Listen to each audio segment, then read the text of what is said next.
Like usual. I guess I don't know what would be appropriate to say at this point. As a child, I lived in a number of places. My father was a teacher and he moved. And I think I lived in 1, 2, 3, 4, 5 small communities. And then, of course, I started teaching in Lodi, Ohio.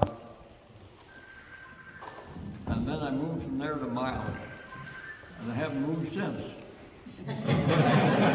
So you've moved up, right? What? You've moved up from one place to another. Well, yes, Milan has been very kind to me. I applied for a job here teaching. I applied for one job, and I received 3 more that I did not apply for. The job I applied for was teaching science and math in the high school, and I did that for 6 years. And without warning, Mr. Jones, the superintendent, handed me a contract. He said, "Read it." I opened it up and said, "You have been appointed high school principal." Well, I hadn't applied for it. I hadn't talked to him about it. It comes as a complete surprise to me. So that was the first surprise I had, the first job I didn't ask for. And then, at the end of that year, Mr. Jones died. And Jim Furlan was on the board. I was down at Ohio State finishing my master's degree. He called me up, said, "You have been appointed superintendent." I hadn't applied for that either. And then, but I did have that job for 10 years. And then, of course, you know, the State Department got on everybody's back. You had to have 500 pupil high school.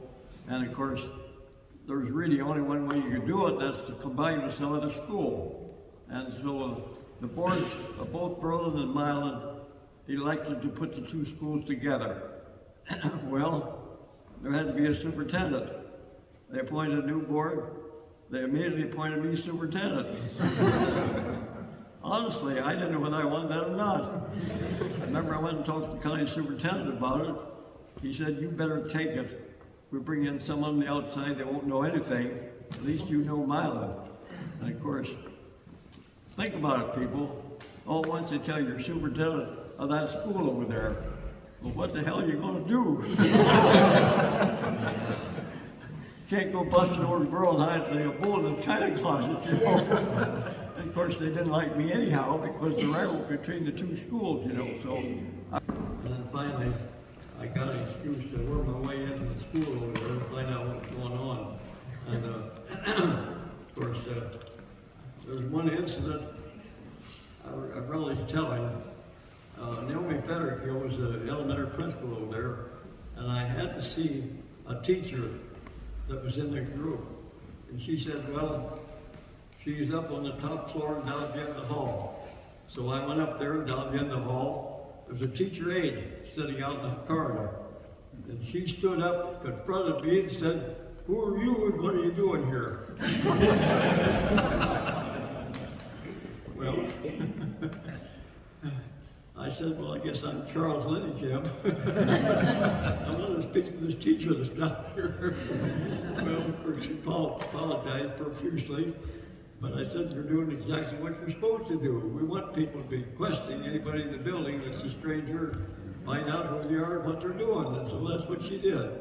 So, but she didn't kick me out of the building anyway. Well, it was an interesting job, really was. And but of course, I finally enjoyed our relationship then with Berlin Heights. We put together, in my opinion, a damn good school. Yeah.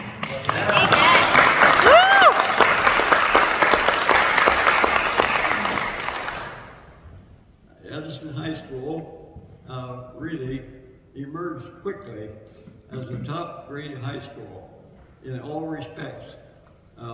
Academically, athletically, dramatically, and music. Those are about the 4 things that the high school needs to do. And Edison did all of them very well. And of course, we were lucky with the staff we got there. Carol Sanders was an extremely good principal. And the only thing I can say is that I spotted him, I took him out of the ranks. I still remember he was teaching at Berlin. I went to his classroom to talk to him, and he said, "Just a minute, this kid over here wants me." So he let the superintendent stand while he went to help the kid. I said, "This guy's got his priorities in the right place." So I asked him if he wanted to be principal of Milan High School. Well, that didn't kind of was a real shock to him, but he eventually took the job. Of course, you know the rest of it.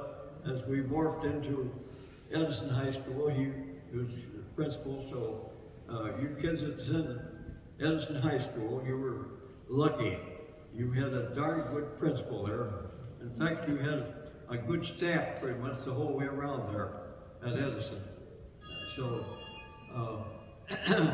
well, and of course, the rest of our school, I remember when the elementary supervisor for the county, Polly Wallace, stuck her head in my door with the good news that they just finished grading the state test for elementary schools. Milan's Elementary had the top scores in the whole county, and that included Sandusky. So, said that really certainly is good news. And the elementary teachers in Milan used a damnedest lot of copy paper. I don't know whether that's what made the elementary schools good or not. We bought copy paper by the semi-truckload. And they used it. They'd line up morning and noon to use the copy machines. So I don't know whether that's made Milan Elementary such a good school or not. I suppose it did contribute to it. Well, as I said, I came to Milan and applied for a job and got 3 more. A high school principal's job, Milan superintendent's job, then the Berlin Milan superintendent's job. And I'll tell you that last one did just about for me. Well, think about it, people. All once they say to you, "You're superintendent of that school over there."